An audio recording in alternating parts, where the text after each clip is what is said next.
በማንበብ ጆንና ምናልባት ቴዲ ታግዙኛላችሁ። አንድ ቻፕተር ብታነቡ ይበቃል። ምናልባት አንደኛችሁ ሁለተኛ ትጨምራላችሁ። ስለ አይን መከፈት ነው የምናገረው፣ ስለ መረዳት ነው የምናገረው። ስለ አይን መከፈትና ስለ ኢንካውንተርም ጭምር እናገራለሁ። ድምፄ ከፍ እያለ ይሄዳል። ከጥቂት ደቂቃ በኋላ መጽሐፍ ቅዱስ እናወጣለን። ዘፍጥረት ምዕራፍ 3 ላይ እንሄዳለን። ማን ነው መጀመሪያ? ኤፌሶን አንዳችሁ ቴዲ ኤፌሶን 1:17 ላይ ትሄዳለህ። ጆን ደግሞ ዘፍጥረት 3 ላይ ትሄዳለህ። ቴዲ መጀመሪያ ታነብልናለህ። ኤፌሶን ምዕራፍ 1 ቁጥር 17 እስቲ አንብብልን። በደንብ አድርገን እናዳምጥና እዛ ላይ እናገርና ወደ ዘፍጥረት 3 እንሄዳለን። ቴዲ ምን ይላል? እሺ ስለዚህ እኔ ደግሞ በእናንተ ዘንድ ይቅርታ፣ ማይክሮፎን አለ እንትን ውስጥ እንዲገባላችሁ በኋላ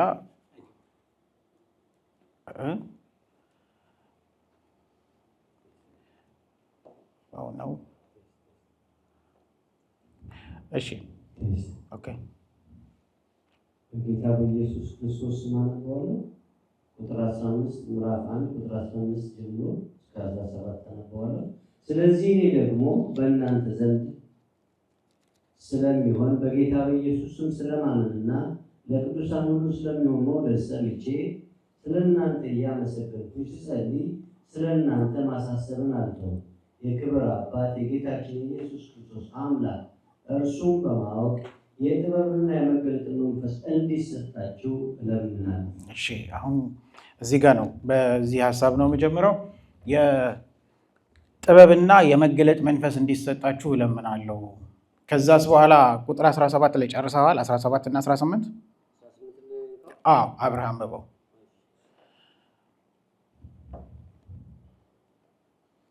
እንዲሰጣችሁ ነው። ይህም የልባችሁ ዓይኖች ሲበሩ የመጥራቱ ተስፋ ምን እንዲሆን በቅዱሳን ዘንድ ያለው የርስት ክብር ባለጠግነት ምን እንዲሆን ለምናምን ከሁሉ የሚበልጠውን ያህል ባለጠግነት ምን እንዲሆን ታውቁ ዘንድ ነው። እሺ፣ የልባችሁ ዓይኖች ምን እንዲሆኑ? እንዲበሩ ወይም ሲበሩ የመጠራታችሁ ተስፋ ምክንያቱ ምን እንደሆነ እንድታውቁ ነው።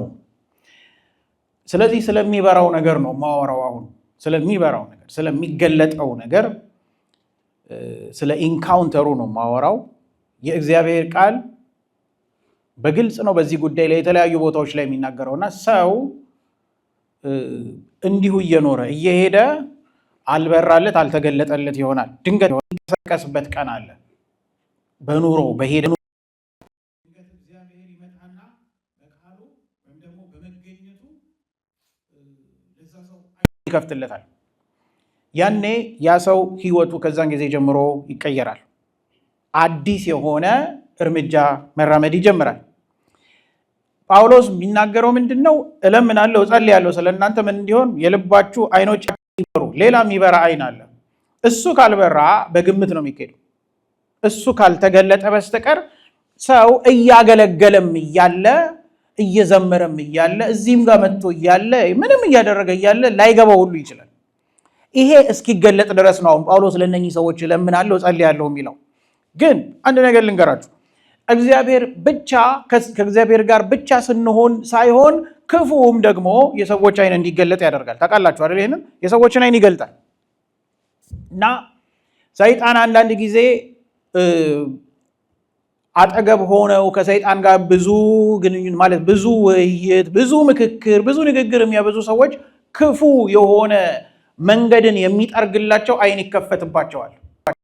እግዚአብሔር ደግሞ ከእሱ ጋር የሚውሉትን ከእርሱ ጋር የሚሆኑ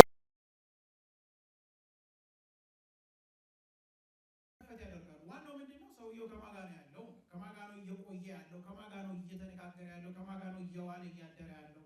ያ ሰው ውሎ ከማን ጋር ነው? የዚያ ሰው ህብረቱ ከማን ጋር ነው? አዳሩ ከማን ጋር ነው? አብሮት ያለው በሚፈልገው መልኩ ዓይኑን ይከፍትልታል። ዘፍጥረት 3 ላይ እንሂድና እንቀጥለው። ምዕራፍ 3 ቁጥር 1 ጀምሮ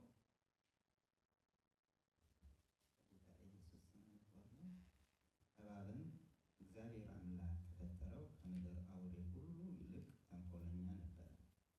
ሴቲቱም በውኑ እግዚአብሔርን ከገነት ዛፍ ሁሉ እንዳትበሉ አዟል አላት። እንግዲህ አሁን እባብ በምድር ካሉት እንስሶች በሙሉ ተንኮለኛ ነበር። አሁን ሰይጣን ነው ከጀርባ ላይ እዩ ነው። ታውቃላችሁ ይሄንን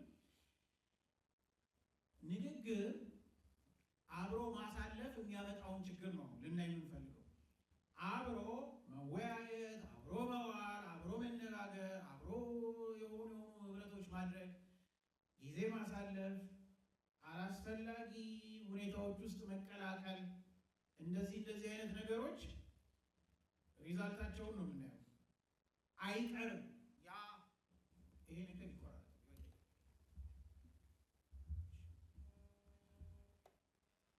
አይቀርም። አይን መከፈቱ አይቀርም። ለክፉ ለደግም መከፈቱ አይቀርም። እንዲከፈት ግን ዋናው የሚወስነው ነገር የዛ ሰው አብሮ የሚውለው ከማን ጋር ነው የሚለው ነገር ነው። መጣ ደግሞ እኮ ድፍረቱ የሚገርማችሁ ነገር የጠየቃት ጥያቄ ነው። ምንድን ያላት ጆን እግዚአብሔር ከልክሏል ወይ አይደለም? እንዳትበሉ ከልክሏል። ከዛ አይን ዲስከሽን አሰፉት፣ አብረው አስፋፋችሁ፣ ታወራ ጀመረ፣ ይጫወቱ ያወሩ ጀመረ። አይን የመከፈት ፕሮሰሱ ተጀመረ። አላወቀችም እሷ ምን እያደረገ እንደሆነ። የሚገርማችሁ አንዴ ደግሞ ያ አይን ከተከፈተ እግዚአብሔር መጥቶ ካላስተካከለ በስተቀር አይዘጋም። ቀጠለች፣ ያወሩ ጀመር። ከዛ ምን ሆነ? ሴቲቱ ለእባቡ አለችው በገነት ካለው ከዛፍ ፍሬ እንድንበላ፣ ነገር ግን በገነት መካከል ካለው ከዛፍ ፍሬ እግዚአብሔር አለ እንዳትሞቱ ከነዚህ አትብሉ፣ አትንኩትም አትብሉም ተብለናል። የሚገርማችሁ ነገር እኮ ኮንቨርሴሽኑ እንዳለ ሆኖ ግን እውነተኛ ልትሆንም ሞከረች። እዚህ ጋር እንደዛ እኮ ተብሏል። መጀመሪያም ዲስከሽኑ አደገኛ ነው። ጅማሬውም ሂደቱም ከባድ ነው። ከዛ መጨረሻ ላይ ምን አላት? ቀጥሎ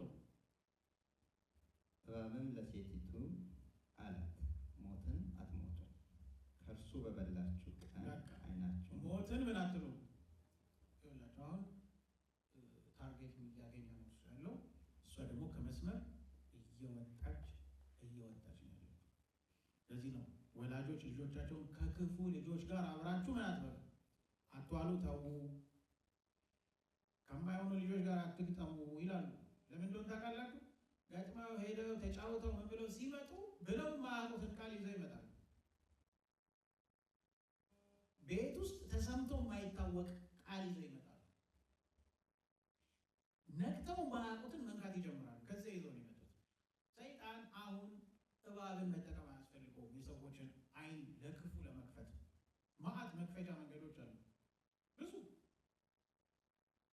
ሰዎች አሉ፣ ይሄ ነገር አለ ማዕት በቃ በጣም ብዙ እድለኛ እንደሆኑ ሁሉ ሳያስብ አይቀርም። ተከፋፍቶለታል ዓለሙ በሙሉ እና አብረው የሚውሉ ሔዋን ከእባቡ ጋር አብራ እንደዋለች ከነኛ አሁን አይን ሊከፍቱ ከሚችሉ ነገሮች ጋር አብረው የሚውሉ አይናቸው ተከፍቶ ያገኙታል ለክፉ። ከዛ በኋላ ከፍተው ራሳቸውን ተከፍተው ጉዳያቸው በሙሉ ከፍቶባቸው ራሳቸውን ያገኙታል። ሰይጣን ያውቃል እንዴት አርጎ ይችን ኦፐሬሽን እንደሚያካሄድ። ከዛ ምን ሆነ?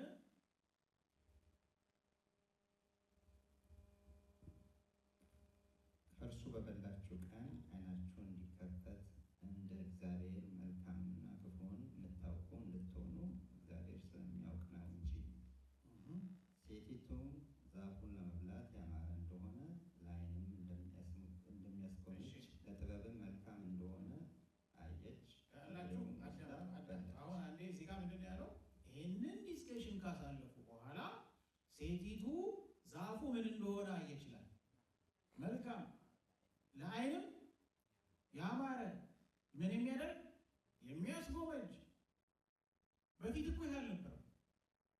በፊት እኮ አዳምና ሔዋን እዛ ኤደን ገነት ውስጥ እያሉ ወደዚህ ዛፍ ዞር ብለው ጌታ ከልክሏል በቃ ብለው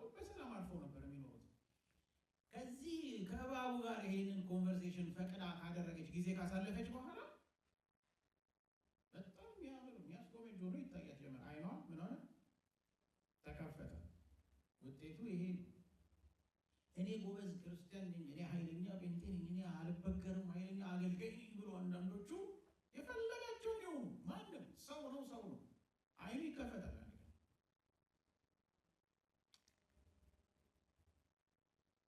ባለፈው ነግሬያችኋለሁ። የአስቆሮቱ ይሁዳ ብዙ ጊዜ ምሳሌ ነው ለኔ። ከደቀ መዛሙርቱ አንዱ ከሰይጣን ጋር ዲል ያደረገ የነበረ ስለነበረ አይኑ ተከፍቶ እሱ ሌላ ዓለም ውስጥ ነው ያለው። እኛ የቀሩት ደግሞ 11 ከጌታ ጋር ተስማምተው ይሄዱ ነበር።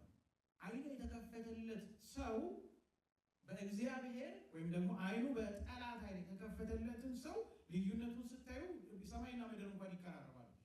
የእባቡ መልእክት ዋነኛው እንደምንም ብሎ አይኗን ለመክፈት፣ ከዛ ከከፈተ በኋላ በዛ በተከፈተ አይን በዛ በጠላት እጅ እና ኦፐሬሽን በተከፈተ አይን መንገዷ በሙሉ በዛ እየቀጠለ እንዲሄድ ለማድረግ ነው። ጠፋች። ይህን አይነት አይን ሰይጣን ሁልጊዜ ለመፈታው ነው። ቅድም ስለ ልጆች ሰው ለልጆች ብቻ ሳይሆን ለማንም ሰው ይህንን አይን ለመፈት የመጎምጀትን፣ ምድራዊነትን፣ ዓለማዊነትን እንዲህ አይነት ነገር ይህንን ብቻ ፎከስ እያደረገ የሚመለከት ከዚህ ሌላ ሰማዩን ማየት እንዳይችል፣ የእግዚአብሔርን መንግስት ማየት እንዳይችል፣ ማስተዋል እንዳይችል ይሄኛውን አይን በደንብ አድርጎ መክፈት ይችላል። እንዲከፈትብን ማድረግ ይችላል። አብረነው ጊዜ ካሳለፍንና ከቆየ እግዚአብሔር ደግሞ በሌላ በኩል የልጆቹን አይን ይከፍታል። ለእነማ? አብረውት ለሚቆዩ፣ አብረውት ለሚውሉ፣ አብረውት ለሚከርሙ፣ በፊቱ ለሚሆኑ ሰዎች ደግሞ አይናቸውን ይከፍታል። የእግዚአብሔር ልጆች አይናቸው ይከፈታል አይናቸው እንዴት ሲከፈት እንዴት እንደሚሆን እዚህ ጋር አንድ 3 ሰዎች እናበቃ። እግዚአብሔር አይኖችን ይከፍታል። ግን እግዚአብሔር አይንን ሲከፍት ለዘላለም ሕይወት ነው። እግዚአብሔር አይንን ሲከፍት ሌሎችም የሚተርፉበትን ወንጌል ይዘን እንድንኖር ነው። አይንን ሲከፍት ለዘላለም ሕይወት ተስፋ ነው። እግዚአብሔር አይንን ሲከፍት የጠላትንና የእሱን ይሄ ግርግሩን በሙሉ ንቀን፣ ጨራሽ ነው ምድር ላይ ያሉትን በሙሉ ንቀን ኢየሱስ ክርስቶስን የምንጠባበቅበት አይን ነው የሚከፈተው። እግዚአብሔር አይኖችን ይከፍታል። አሁን ይገርማቸዋል። ሰይጣን በተለያየ መንገድ አሁንም ይችል መጨረሻ ተናገረ ሊጨርሰ አይን ለመክፈት የሚችልባቸው ብዙ አይነት መንገዶች እያዘጋጀ ነው ያለው። በአንዳንድ ትምህርቶች አይን ይከፍታል። በትምህርት ፑልፒቶች ራሱ አንዳንድ ቦታ ተከፋፍተውለታል። ታውቃላችሁ። እኔ መቼም እንዲህ ብዬ ስናገር አንዳንድ ሰው ሊከብደው ይችላል። ግን ተከፋፍተዋል። አክሰሱን አግኝተዋል። በደንብ ቸርች ውስጥ ራሱ በስነ ስርዓት እንዲናገር መንገዶች ሁሉ ተከፋፍተውለታል። አንዳንድ ቦታ የሚገርመው ነገር አንድ ሁሌ የምትጠቀስ ክፍል አለች መጽሐፍ ቅዱስ ላይ። ይሄ ሁሌ ደስ ይለኛል እሱን ክፍል ማንበብ። አሳ ሊያጠምዱ ሲሞክሩ ሲታገሉ ቆይተው ምንም አላቸው ማለት ነው። ኢየሱስ መጣና ምን አለ? መረብን እኛ እኮ ሌሊቱን ሙሉ ደፍተን አልቻልንም። ከዛ መረቡን ሲጥል ምን አደረገ? ብዙ ትላልቅ አሳዎች ሲይዙ መጎተት አቃታቸው አይደለም። ጓደኞቻቸውን ጠሩ፣ ተሰባስበው አንድ ላይ መጎተት ጀመሩ። አወጡ። ያንን ካደረጉ በኋላ ጴጥሮስ ምንድን ነው ያለው? መጣና እኔ ምንድን ነው ያለው? እዚህ ጋር ነው የዛ ቻፕተር ዋነኛው ኮንቱ ዋነኛው መልእክቱ እዚህ ጋር ነው። እኔ ኃጢአተኛ ነኝ፣ ከእኔ ተለይ። ኢየሱስ ምንድን ነው ያለው? ምን አጥማጅ አደርግሃለሁ? ከዚህ በኋላ ሰው አጥማጅ አደርግሃለሁ። ዋናው የመጽሐፍ ቅዱስ የዛ ቻፕተር አውዱና እንትኑ መልእክቱ ይሄ ነው። አሁን እንዲህ ብዬ በሳብከስ አሁን ጠምዘሽው በመረቡን በዚህ በኩል ጣላ ነው አይደለም? አዎ ጣለ፣ አፈሰና ወጣ። ዛሬ ታፍሳለህ ብልህስ እንደዛ ነው የሚለው መጽሐፍ ቅዱስ። ደስ ይላል ለእኔ መቼ ደስ ይላል እንዴ ማፈስ ደስ ይላል ነው እንጂ ዛቅ ወደም ቢል ነው ኢየሱስ ለጴጥሮስ እንደነገረው ጴጥሮስ በሐዋርያት ሥራ ምዕራፍ 2 ላይ የወንጌሉን መረብ ሲጥል መዓት ዓሣ አላፈሰም። ስንት ሺህ? በመጽሐፍ ቅዱስ በደንብ ብታነቡና ታሪኩን ብትምትሉ ተባብረው ከዛ በኋላ ጓደኞቹ ልክ ዓሣውን ለመጎተት አብረው ተባብረው እንደመጡ እዛም አብረው ሲያጠምቁ አብረው ሲተባበሩ ምን ሲሉ ቆዩ። ያ ተፈጸመ፣ እየተፈጸመም ቀጠለ። ዋናው ሀሳቡ ይሄ ነው። ይሄ ምን ያደርጋል መሰላችሁ? ሁሉንም በገንዘብ መተርጎም፣ ሁሉንም በሀብት መተርጎም፣ ሁሉንም በምድራዊ ነገር መተርጎም ችግሩ ሌላኛው አይን እንዲከፈት ያደርግና የእግዚአብሔር የዘላለም ተስፋን የሚያሳየው አይን እየጨለመ ይሄዳል። ግን ይህኛው ያስጨዋል። ድምፅም ከፍ አድርጎ ነው አሜን የሚያስብለው። ታውቃላችሁ፣ ያኛው ኃይለኛ እኮ ነው ሲያሟሙቅ፣ በጣም ኃይለኛ።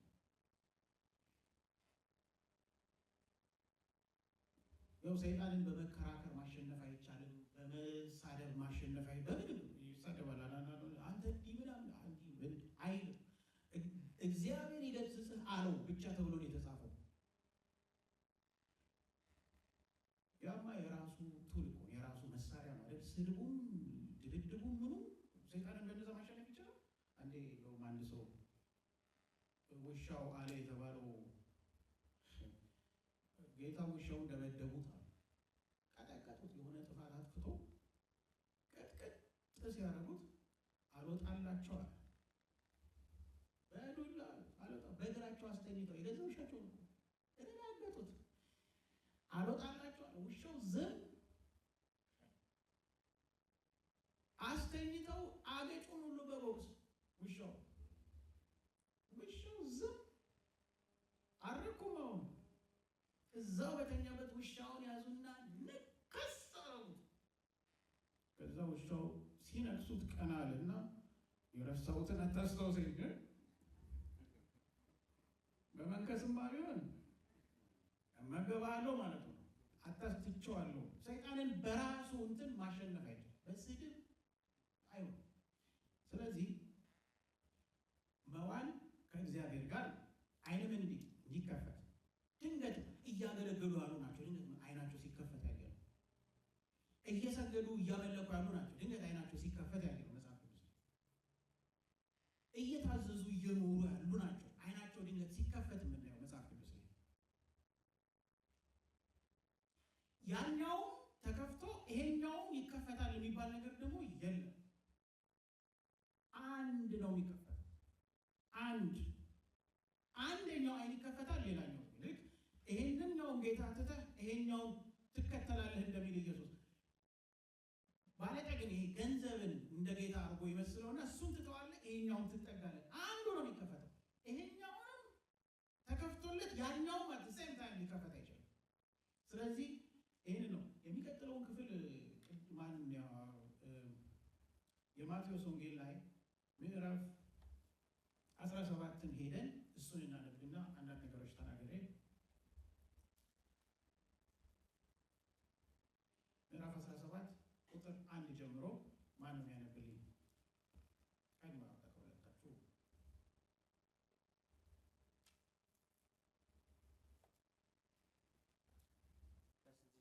ከአንድ ጀምሮ ሄደው አስቆርጣለሁ ማለት ነው።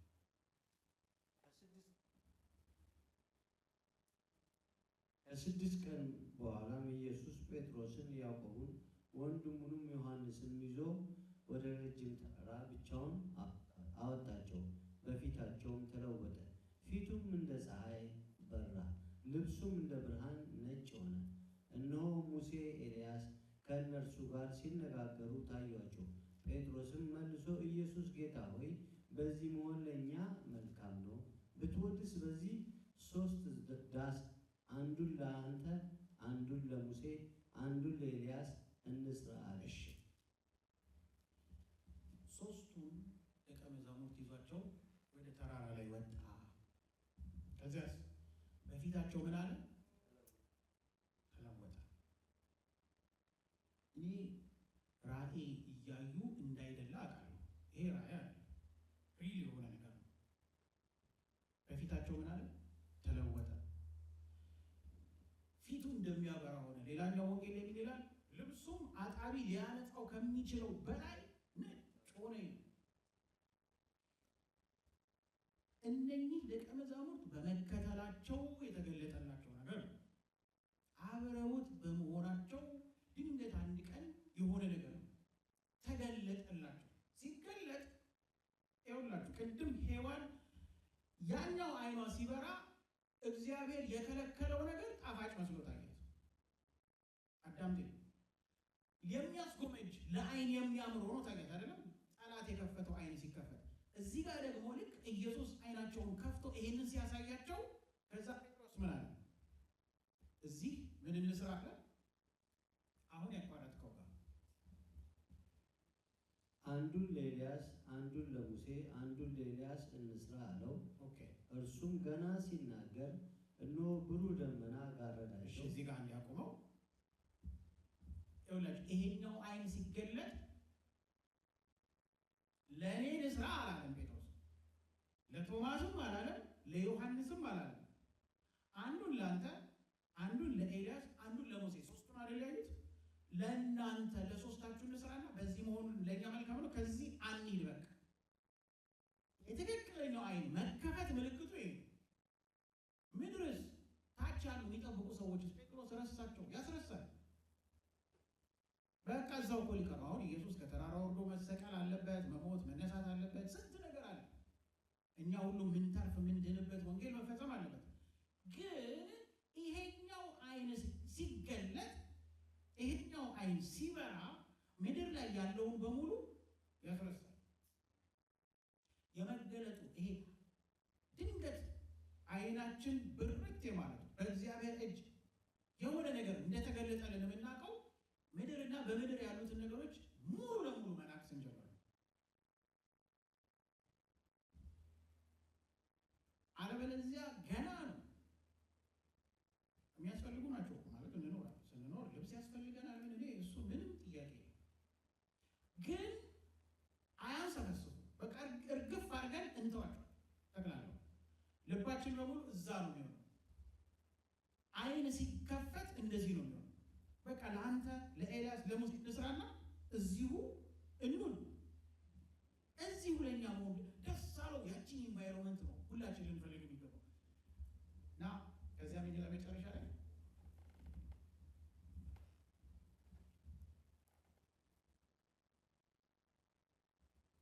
እነሆ ከደመና ከእርሱ ጋር ደስ የሚለኝ የምወደው ልጄ ይህ ነው፣ እርሱን ስሙት የሚል ድምፅ መጣ። ደቀ መዛሙርቱም ሰምተው በፊታቸው ወደቁ፣ እጅግም ፈርተው ነበር። ኢየሱስም ቀርቦ ዳሰሳቸውና ተነሱ፣ አትፍሩ አላቸው። ዓይኖቻቸውንም አቅንተው ሲያዩ ኢየሱስ ብቻ በቀር ማንም ሰማቸው። ዓይናቸው መጣና ኢየሱስ ዳሰሳቸውና ቀና ብሎ ሲያዩ ኤልያስም የለም፣ ሙሴም የለም፣ ኢየሱስ ብቻውን ነው ያለው። ምንድን ነው የሆነው? አሁን ምንድን ያየነው ሳይበቃ ከዛ ኢየሱስ አንድ ነገር ነገራቸው። ያያችሁትን እስከ ትንሣኤ ድረስ ለማንም እንዳትናገሩ። እንዲህ ብሎ ነገራቸው። ምን እያልኳችሁ መሰላችሁ?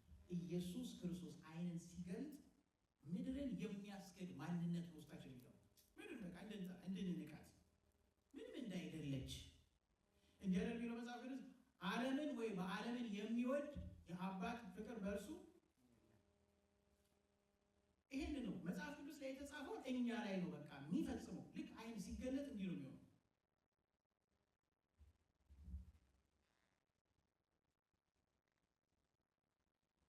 የመጨረሻው ምዕራፍ ሐዋርያት 12 ላይ ሄደን እሱን አንብበን ተናግረን እንጨርሳለን።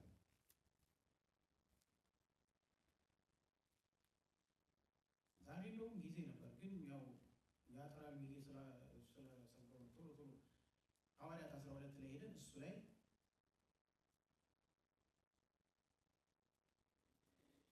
ይሄ እንዲህ አይነት ኢንካውንተሮች፣ እንዲህ አይነት መገለጦችን፣ እንዲህ አይነት መረዳት፣ የእንዲህ አይነት ዓይን መገለጥ መከፈት፣ እግዚአብሔርን ማየት፣ ክብሩን ማየት በእግዚአብሔር ፊት በመቆየት ይሆናል። በአገልግሎት ውስጥ በመሆን ይሆናል። በጸሎት ውስጥ በመሆን ይሆናል። የእግዚአብሔርን ቃል በማንበብ ውስጥ ይሆናል። አለበለዚያ ኖርማል የሆኑ ምድራዊ ላይፎች እየተኖሩ አይሆንም። ምንም የሚከሰት ነገር በመንገድ ላይ አብረውት እየሄዱ ያሉ ሰዎች ይገለጥላቸዋል። እንደዚህ ማን ያወጣ? ሐዋርያት 12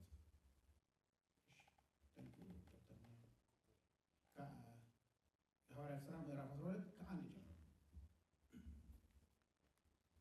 በዚያን ዘመን ንጉሥ ሄሮድስ መከራ ያጸናባቸው ዘንድ ከቤተ ክርስቲያኑ በእያንዳንዶቹ ላይ እጁን ጫነባቸው። ዮሐንስና ወንድሙ ያዕቆብን በሰይፍ ገደለው። አይሁድንም ደስ እንዳሰኛቸው አይቶ ጨምሮ ጴጥሮስንም ደግሞ ያዘው። የቂጣ በዓልም ወራት ነበር። በያዘውም ጊዜ ወደ ወህኒ ያገባው። ከፋሲካም በኋላ ወደ ሕዝቡ ያወጣው ዘንድ አስቦ እያንዳንዱ 4 ወታደሮች ሆኖ እንዲጠብቁት ለ4 ጭፍራ ክፍል አሳልፎ ሰጠው። ጴጥሮስም በወህኒ ይጠበቅ ነበር። ነገር ግን በቤተ ክርስቲያን ስለ እርሱ ወደ እግዚአብሔር ጸሎት አጥብቆ ይደረግ ነበር። እሺ፣ ጴጥሮስ ምን እያደረገ እያለን የተያዘው? ወንጌልን እየሰበከ ቀደም ብላችሁ ምዕራፍ 10 ላይ ብታዩ እንዴት አይነት አገልግሎት እንዳገለገለ ቆርኔሌዎስ ቤት ገብቶ ታያላችሁ። የቆርኔሌዎስ ቤት ገብቶ እንደውም ወንጌልን እየተናገረ እያለ እጅ መጫንም መጸለይም ሳያስፈልገው እያወራ እየተናገረ እያለ ሰዎች መንፈስ ቅዱስን ይቀበሉ ነበር ይላል መጽሐፍ ቅዱስ። እንዲህ እያገለገለ እየተሯሯጠ ነው ያለ። ተንበርክኮ ደግሞ እየጸለየ እያለ ቆርኔሌዎስ ቤት ከመሄዱ በፊት ራእይ ከላይ ተገለጠለት። ብዙ አይነት ነገሮች በሆነ ሸማ እንትን ላይ የተሸፈነ ነገር መጣ። ይህን ሁሉ እያየ አገልግሎት ላይ ቢዚ ነው ያለው። አሁን የሚያስደንቅ ነገር በጴጥሮስ ሕይወት ውስጥ መጣ። ታስሯል። 16 ወታደር ይጠብቀው፣ አራት ሆነው በአራት 16 ወታደር ይጠብቀዋል። ተዘጋግቷል ቤቱ። የድሮ ከተሞች ደግሞ ታውቃላችሁ አይደለም? የከተማው መዝጊያ ብረት በጣም ረጅም ላይ እንዲህ የሾህ የሚመስል በጦር የተሰራ አጥር ያለው ማንም ሊጥሰው የማይችል ከዛ ቢወጡ እንኳን። አሁን የእግዚአብሔር መንግስት እዛ ጋር መጣች። ታስሮ እየተጠበቀ ነው ያለው። መውጫ የለውም። ምንም ማለት ምን ሊያደርገው ነው? በነጋታው ሊያስገድለው ነው ሄሮድስ። ከዛ በፊት ያዕቆብን አስገድሎታል። የመጀመሪያ የተገደለው ደቀ መዝሙር ያዕቆብ ነው። ከዛ በፊት እኔ እስጢፋኖስን ሳስብ ገና ልጅ ነው፣ ወጣት ነው። መጽሐፍ ቅዱስ የምታነቡ እንትን ካረጋችሁ ልጅ ነው። እንዴት አይነት ኃይል የሚገርም ተአምር በእጁ ይሆን ነበረ። በእንጭጩ ተገደለ። አሁን ይህንን በምድራዊ አስተሳሰብ ብናስበው እንዴት እንዲሁ ገና ስንት ሊያገለግል የሚችል ተአምር በእጁ የሚደረግ እስጢፋኖስ እንዴት ይገደላል ብላችሁ ብትጠይቁ እግዚአብሔር የሚመልሰው መልስ ይኖረዋል አለ። እሱ የሚለው ትክክል ነው። እንደውም ኢየሱስ ተገለጠለትና ና ብሎ የጠብቀው ነበር እኮ ታውቃለች። ልክ እየተወገረ እያለ ከሰማይ ተገለጠለት። ያንን አውቆ ነው ሊወስደው ፈልጎ ዋይ አርሊ ለምን ቶሎ ሚል ጥያቄ ሊነሳ ይችላል። ግን እግዚአብሔር አዋቂ ነው ያውቃል። 18 ዓመት ነው ይላል ወጣት እንደሆነ አውቃለሁ። እና ከዛ ምን ሆነ? ምን ይላል?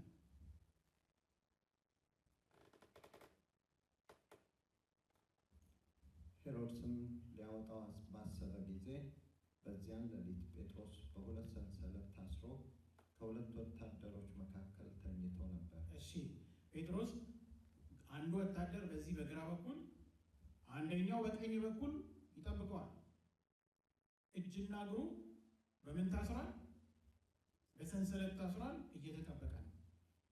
ከዛው ጎንና ጎኑ ያሉ ናቸው። እንግዲህ አንድ ምስኪን አሳ አጥማጅ የነበረ አሁን 16 ወታደር ምን ያደርጋል እዚህ ልጅ?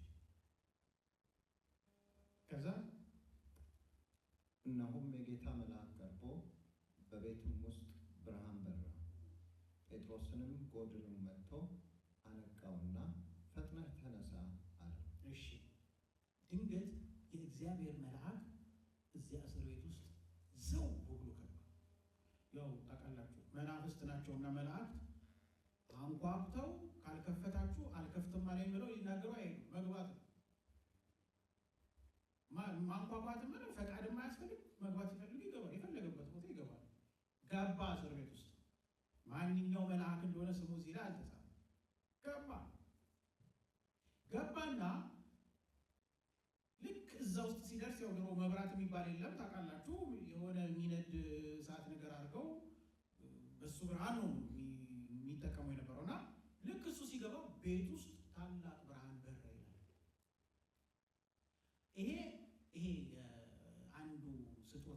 ቅዱስ ሲቀበል አንድ ሰው የራእይ ጉዳይ አይደለም። ይሄ ሪል ነው፣ የሆነ ነገር ነው በዛ ሰዓት።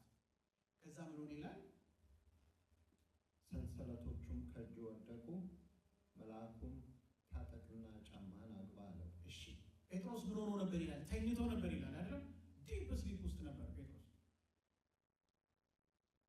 ሁለት አይነት ማንቃት አነቃው። ምን አደረገው መሰላችሁ? መጣና ጎድኑ መታው። ስሞት ነው የሚለው እንግሊዝኛ መጽሐፍ ቅዱስ። መጣው በደንብ አድርጎ ነው መቼም ጧያረገው ይመስለኛል። ጴጥሮስ ነቃ ከእንቅልፉ። ልክ ሲነቃ መልአኩን አየ። መልአኩ ተነስና ልብስህን ምን አለ? ታጠቅ፣ ተከተለኝ። ልክ ሲነካው የሚያስገርመውን ነገር ልንገራችሁ፣ ሁሌ የሚደንቀኝ ነገር ጴጥሮስን ጎድኑን እንዲህ ሲነካው ያ ጴጥሮስ የትም እንዳይሄድ ታስሮበት የነበረው ሰንሰለት ምን ሆነ? እጁ ላይ ከሽ ብሎ ወደቀ። አዳምጤ እንዲህ አይነት ኢንካውንተር ሲመጣ የእግዚአብሔር መንግስት ኃይል ልኮ ወደ እናንተ ሲመጣ ፒንሳ አያስፈልግ፣ ሰንሰለት ለመበጠስ ትልቅ መቁረጫ ነገር አያስፈልግ፣ ምንም አይነት ቱልስ እና ኢኩዊፕመንትስ አያስፈልግ። እንደውም መልአኩ ሰንሰለቱን ነካው አይደል? ጴጥሮስም ያስነሳው እሱ ከሰንሰለቱ ጋር ጉዳዩ ማለት ነው። ጴጥሮስም ብቻ ነው ጎድኑ ነካ ሲያደርገው ሰንሰለቱ ጣሽ ከእግሩም ከእጁ ላይ። አሜን በሉ እስኪ። አለቀ። ከዛ ጴጥሮስ ነቃ። ሲያየውም ፊት ለፊቱ ቆሟል። ታጠቅ፣ ልብስን አድርግና ተከተለኝ። ከዛ ልብስህን ልበስና ተከተለኝ አለው። ወጥቶም ተከተለው። ራእይንም የሚያይ ይመስለው ነበር። ሰማችሁ? ወጥቶ ተከተለው። ምን የሚያይ ይመስለው ነበረ? ስለዚህ ራእይ ነው ማለት ነው አይደለም። ራእይን የሚያይ ይመስለው ነበረ። ራእይ አይደለም። ራእይ ማለት አሁን እዚህ ቆሜ ለእናንተ እየጸለይኩ እያለ በራእይ የሆነ ነገር ቢታየኝ ለማለት ነው። ይሄ አይደለም። ፊዚካሊ ስፒሪቹዋል ቢንግ ከእግዚአብሔር ተልቆ መጥቶ የሆነ ነገር እያደረጉ ነው። ይሄ ራእይ ራእይ የሚያይ መስሎት ነበረ። ከዚያም ብድግ አለና ይከተለው ጀመረ። ከዛስ ምን ይላል? ራእይን የሚያይ መስለው ነበር እንጂ በመልአኩ የሚደረገውን ነገር እውነት እንደሆነ አላወቀም። የመጀመሪያውንና የሁለተኛውን ዘብ አልፈው ወደ ከተማ እንደሚያወጣው ወደ ብረቱ መዝጊያ ደረሰ።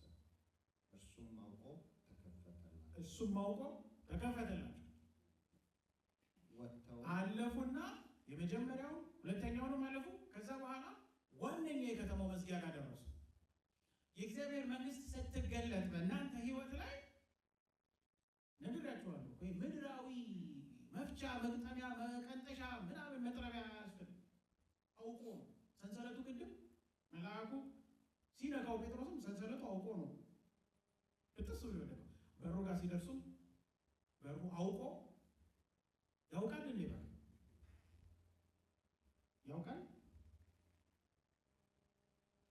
ያውቃል ብትሉኝ በጣም ነው የሚያውቀው። ለምን መሰላችሁ? አንድ ኢየሱስ እንዲህ ያደረገ የሆነ ስፍራ ላይ ሆኖ ጴጥሮስ መጣና ግብር መክፈል አለብን ብሎ ሲለው ምንም ችግር የለም ሂድና አለ። ከዛ ውሃ እንትኑን ማጥመጃዋን ስትወረውር አንድ አሳ ታጠምዳለህ። ስታጠምድ አለ ከዛ አሳ ውስጥ አስታቴር ታገኛለህ። ያንን ከአፍ ውስጥ አውጣና ያው በውድ ዋጋ የሚሸጥ ነው፣ እሱን ወስደህ ትከፍላለህ አለ። አሁን አዳምጥ። ኢየሱስ ውሃ ውስጥ አይደለም፣ እዚህ ጋር ነው ያለው አይደለም። አንድ ኢንስትራክሽን ሰጠው። ኢየሱስ ከዚህ ሆኖ ውሃውን ያያል፣ ውሃ ውስጥ ያሉትን ያያል። በሚሊዮን የሚቆጠሩ አሳዎች አሉ። የሚገርመው በሚሊዮን የሚቆጠሩ አሳዎቹን ማየቱ ብቻ አይደለም። ከእነኛ አሳዎች ደግሞ ስፔሲፊካሊ አንድ አሳ ነው አፍ ውስጥ አስታቴር ያለው። ያቺን አሳ አይቷታል። ሄዶ ጴጥሮስ አሳ ሲያጠምድ ያቺን አንድ ሁክ ሲወረውር ያ ስፔሲፊክ አሳ ተንደርድሮ እዛች ሁክ ውስጥ እንዲገባ ያደርጋል። ኢየሱስ የገባችሁ ውስጥ ይገጩ ነሰ እንደዛ ያደርጋል። ቀጥ ብለህ ግባ ይለዋል አሳው። ኢየሱስ እኮ እዛ መሄድ ያስፈልገው። ጴጥሮስ የተባለው ነው የሚለው። የእግዚአብሔር መንግስት ስትመጣ እንዲህ ነው የሚሆነው። የእግዚአብሔር መንግስት ሲመጣ እንዲህ ነው የሚሆነው። ይሄ በሰው አእምሮ ማሰብ እንደው እውነቴን ነው የምላችሁ በጣም ደካማነት። ክርስትና ማስላት በለመደች በዚህ ትንሽ እንትን ማሰብ የእግዚአብሔርን መንግስት ደካማነት ሞኝነት ነው። ልክ እንደነገረው ጴጥሮስ ሄዶ ሲወረውር ብዙ አሳዎች ሲመጡ ኖ እያለ ኢየሱስ ሌላ ቦታ እኮ ነው አንተ አይደለም ማለት ያኛውን አሳ አስታቴር ያለው ከዛ ጥግ ጭቃ ምናምን ቢሆን አራግፎ እየዋኘ መጣና ገባ። አሜን በሉ እስኪ። በቃ ላፍ አረገና ጴጥሮስ ጎትቶ ሲያወጣ ያ የተባለው አሳ ፈለቀቀና ኢየሱስ ነግሮኛል ከአፍ ውስጥ አውጣ ብሎኛል አይደል? ፈለቀቀና አስታቴሩን ጎትቶ አወጣና የዛ አሳ እድል ፈንታ መልሶ ውሃ ውስጥ ይክተተው ፌስታል ውስጥ አድርጎ ለራት ውሰደው አናውቅም። ብቻ ያንን አስታቴር ወስዶ ታክስ ከፈለ። ስለዚህ በአእምሮ አይታሰብም የእግዚአብሔርን መንግስት። አሁን አንዳንድ ሰዎች ስለ እግዚአብሔር መንግስት ሲናገሩ ይሄ እንዲህ ከሆነ ይሄኛው እንዴት እንዲሆናል ብሎ በእነሱ የአእምሮ ይሄ ምክንያታዊ እንትን ሊፈጥሩና ሊፈላሰፉ ይሞክራሉ። እንዲህ አይነት ሰው መስማትም አያስፈልግም፣ መምከር ነው። ቶሎ ተው። እሱማ በአእምሮ ካልኩሌት አድርጎ ሊያውቀው የሚችለው አምላክ ቢሆን ኖሮ ያላመልከው ነበር። በሰው አእምሮ የሚደመር የሚቀነስ ስራው በሰው ሀሳብ እንዲህ ሊቀመርና እንዲህ አንድና አንድ ተብሎ እንዲህ በፎርሙላ እግዚአብሔር ጋር ይሄ ኃጢአት ነው፣ ጥጋሩም ነው። የሰው ልጅ ሲጠቅ እኮ ነው እንዲህ የሚሞክረው። ልክ ሲደርሱ በሩ አውቆ ያውቃል፣ በደንብ አውቆ ተከፈተላቸው። እነኚህ እኮ ኤክስፐርቶች ናቸው አሳ በማጥመድ ታውቃላችሁ። ውሃ ላይ እንዲህ ታንኳ ስትዋዥቅ ልትገለበት ስትደርስ ዋና ይችላሉ፣ ጎበዞች ናቸው። ግን መሀል ላይ ነው ወጀብ ውስጥ ከእንትን ውስጥ ከገቡ ማለቃቸው እንደሆነ አውቋል። አብሯቸው ገባና ኖ ተኝቶ እያለ እንደዛ ሲሆን ሲያዩ ሲደነግጡ መጣና እናንተ ተረጋጉ፣ እምነታችሁ የታላልና አሁን ውሃ ሰው ይሰማል። ኢየሱስ እንዲህ አለ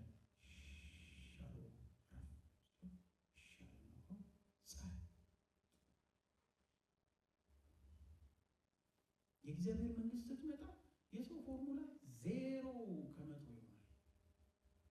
ታፍራለህ። በቃ እንዲህ ነው።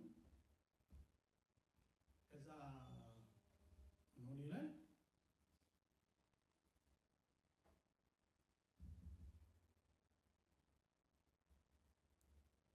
የመጀመሪያውንና የሁለተኛውን ዘብ አልፈው ወደ ከተማ እንደሚያወጣ የብረቱ መዝጊያ ደረሱ። እርሱም አውቆ ተከፈተላቸው። ወጥተውም አንዲት ስላች አለፉ። ወዲያውም መልአኩ ከእነርሱ ተለየ።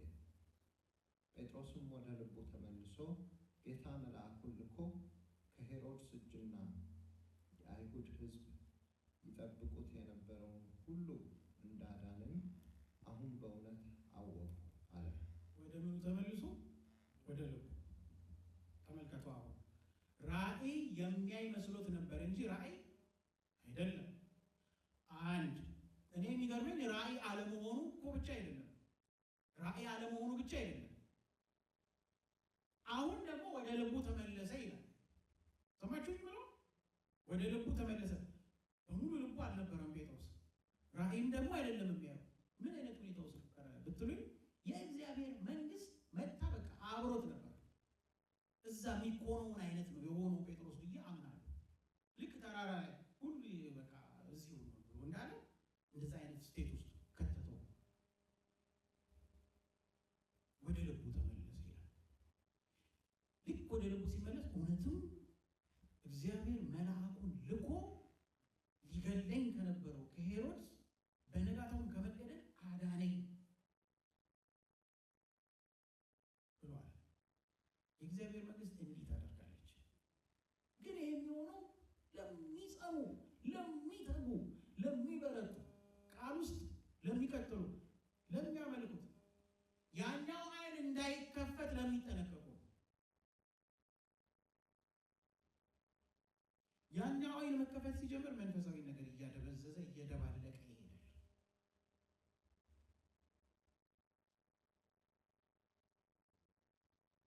ዘካርያስ ምዕራፍ 4 አንብቤ ልጨርስ። ድንገት ብንን ሲል አንድ ሰው ላሳያችሁ። እግዚአብሔር ግልጥ ሲያደርግለት ድንገት ብንን ሲል ሲከፈትለት ሁሉም ነገር ዘካርያስ 4 እናንብብና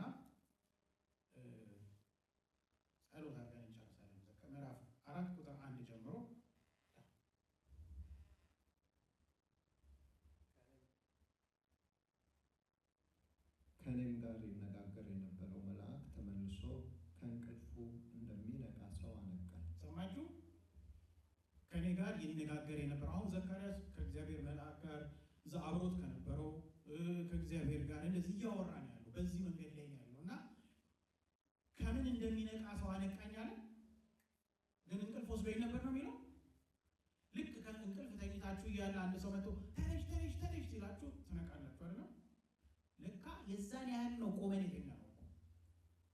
የእግዚአብሔር መንፈስ ካልቀሰቀሰ በስተቀር የእግዚአብሔር መንግስት ካልተገለጠልህ በስተቀር እንደዛ ተኝተን ያለ አንድ ቀን ሲቀሰቀሰ ይውላል መስል ከእንቅልፉ እንደሚነቃ ሰው አነቃኝ፣ ቀሰቀሰኝ። ከዛ ብድግ ብዬ እንደዚህ እንትን ስል ምን ሆነ ይላል። ከዛ እርሱም የምታየው ምንድን ነው አለ። እኔም እነሆ ሁለንተናው ወርቅ የሆነውን መቅረዝ አየሁ። የዘይትና ማሰሮ በራሱ ላይ ነበር፣ 7 መብራቶች ነበሩት። በራሱም ላይ ለነበሩት መብራቶች 7 ቧንቧዎች ነበሯቸው። 2 የወይራ ዛፎች አንዱ በማሰሮ በስተቀኝ አንዱም በስተግራው ሆነው በአጠገቡ ነበሩ አሉ። ኦኬ፣ ልክ እንደቀሰቀሰው እየጨረስኩ ነው። 2-3 ደቂቃ ነካ እንደቀሰቀሰው እንዳነቃው አይኑ ተከፈተና አሁን ዶክተር መላኩ ሲያነብ የነበረው ማየት ጀመረ። መቅረዝ 7 መብራቶች አሉት። እንደ ማሰሮ አይነት ነገር ነበር። ግራና ቀኝ ደግሞ 2 የወይራ ዛፎች ቆመዋል። ከዛ ይቀጥልና ምን ይላል?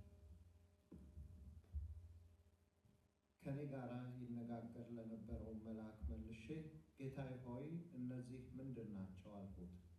ከኔ ጋር ይነጋገር የነበረው መልአክ መልሶ እነዚህ ምን እንደሆኑ አታውቅምን አለኝ። እኔም ጌታዬ ሆይ አላውቅም አልኩት። መልሶም ለዘሩባቤል የተባለው የእግዚአብሔር ቃል ይህ ነው፣ በመንፈሴ እንጂ በኃይልና በብርታት አይደለም። በመንፈሴ እንጂ በኃይልና በብርታት አይደለም። በመንፈሴ እንጂ በኃይልና በብርታት አይደለም።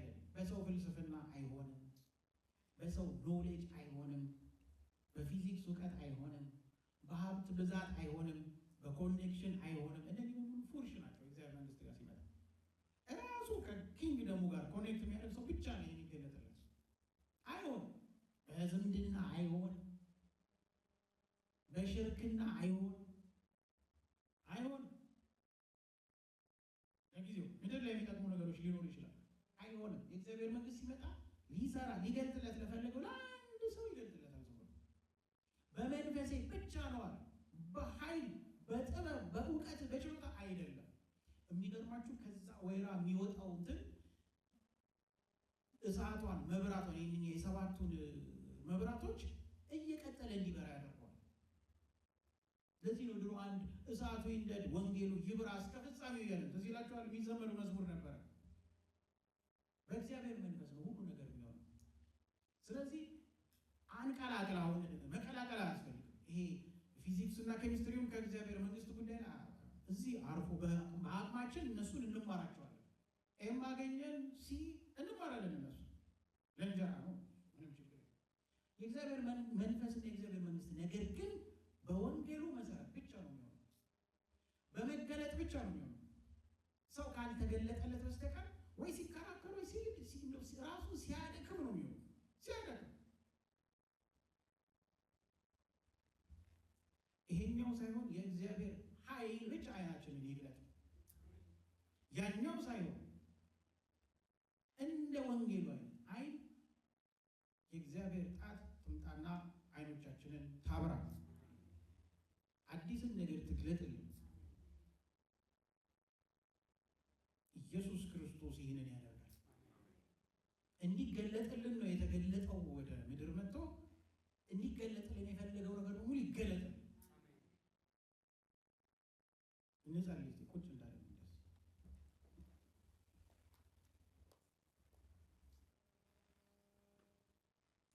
እሺ፣ ቀኝ እጃችሁን ደረታችሁ ላይ አድርጉና እኔም ብለው ተከትላችሁ በሉ። እኔም እያልኩ